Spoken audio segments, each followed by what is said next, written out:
Imagine a major news outlet twisting a political leader's words to fit a narrative, a move that could sway public opinion and spark outrage. That's exactly what a former BBC advisor claims happened when the network edited a Donald Trump speech from the day of the Capitol attack. But here's where it gets controversial. Did the BBC intentionally manipulate the footage, or was it an innocent oversight? Let's dive in. According to Michael Prescott, a former external advisor to the BBC's Editorial Guidelines and Standards Committee, EGSC, the network selectively edited a Trump speech from January 6, 2021, to make it appear as though he explicitly incited violence at the Capitol.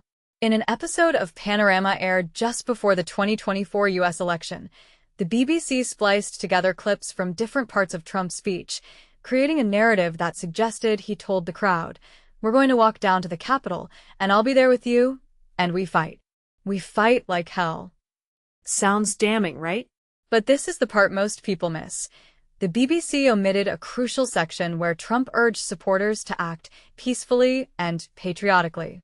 Prescott's memo, first reported by The Telegraph, argues that the BBC made Trump say things he never actually said by stitching together footage from nearly an hour apart.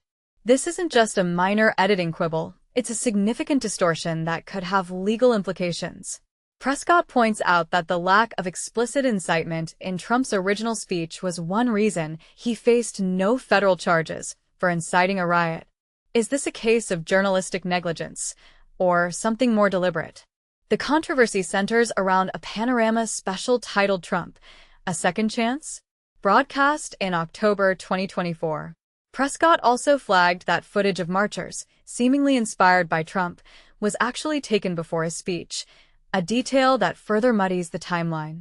In a letter to the BBC's board, Prescott expressed despair at the inaction by the BBC executive when issues come to light. His frustration raises a critical question. How accountable are media giants when their editorial choices are called into question?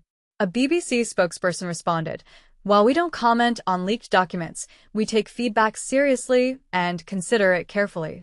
They also noted that Prescott's role involved discussing differing views on coverage. Fair enough, but does this response address the core issue of editorial integrity? This incident threatens to strain the already tense relationship between the White House and the BBC. Recall when the Trump administration falsely accused the BBC of removing a story about a fatal attack near a U.S.-backed site in Gaza. At the time, BBC journalists dismissed the White House's claims as point-scoring, but now the tables seem turned.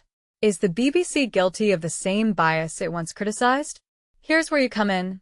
Do you think the BBC crossed a line, or is this much ado about nothing?